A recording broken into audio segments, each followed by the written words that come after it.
خبرهای اقتصادی امروز 20 سپتامبر در پیام تیوی.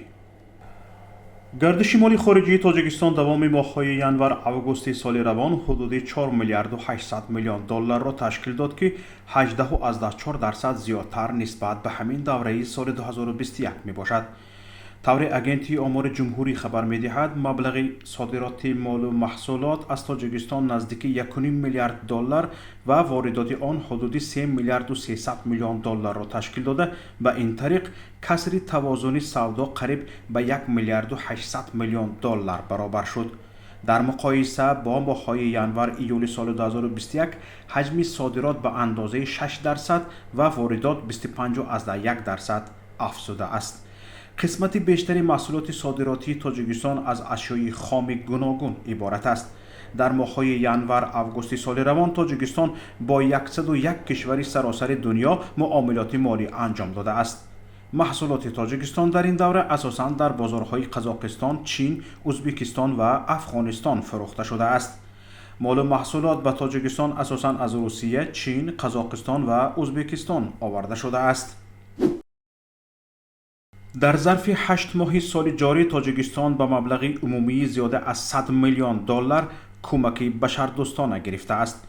هرچند شمار کشورهای مددرسان به تاجیکستان در مقایسه با همین دوره سال 2021 قریب تغییر نیافته باشد هم مبلغ عمومی کمک 60% افزوده است. از روی نتیجه های سال 2021 به تاجیکستان از 62 کشور به مبلغ عمومی 111 میلیون دلار کمک بشردوستانه وارد شده است. بین کشورهای پسا شوروی تاجیکستان یگانه دولت باقی میماند که طبق تصنیف بانک جهانی از روی سطح مجموعی محصولات داخلی به هر سری اهالی در صف کشورهای سطح درآمدشان پست قرار دارد و حق صدقه گیری دارد.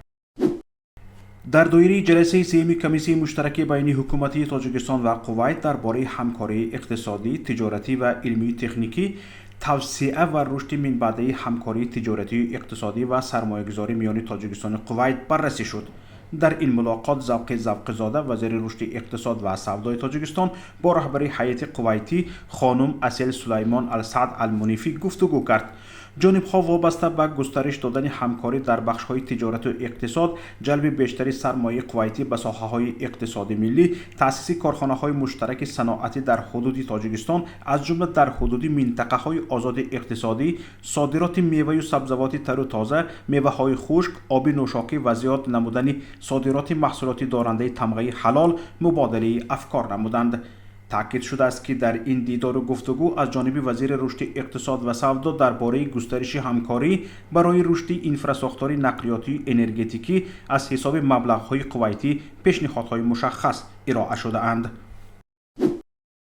انتقال پول به خارجه از روسیه از اول سال 400% افزایش یافته است. نشریه ایزوستیا با تکیه به سازمان‌های بزرگ بانکی در این باره خبر داده نوشته است که در مقایسه با سال 2021 افزایش شماره معاملات اساساً به کشورهای همسایه افزایش یافته است، اما مبلغ دقیق آنها گفته نشده است. تاجیکستان، ازبکستان، ارمنستان، گرجستان، قرقیزستان و مولداوا همچنان سمت‌های اساسی انتقال پول باقی مانده‌اند. علاوه بر این در روی خط کشورهایی که مبلغ‌ها فعالانه فرستاده شده‌اند قزاقستان و بلاروس بوده‌اند.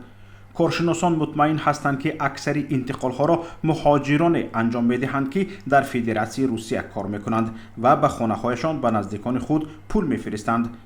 گفته می شود که از اول سال بانک‌های روسیه تدبیرهای مختلف اندیشیده‌اند تا نهادهای بانکی به مشکلات دچار نشوند و تحریم‌ها به انتقال خارجی تاثیر نگذارند. حالا معمول‌ترین خدمت رسانی در بین مشتریان بانک‌های روسیه انتقال به کارت‌های مؤسسه‌های مالیوی خارجی میباشد. بانک ملی تاجیکستان قرب رسمی اسعار خارجی را نسبت به پول ملی سامانی برای امروز 20 سپتامبر مقرر کرد. طبق نشانداد بانک ملی تاجیکستان ارزش پول روسی در بازار ارز کشور 100 روبل 16 سامانی و 67 درم قیمت دارد. طبق اطلاع بانک ملی در بازار ارز 100 یورو 1022 سامانی و 54 درم نرخ دارد. اسعار آمریکایی باشد 100 دلار برابر 1023 سامانی و 67 درم می باشد. نرخ نفت خام.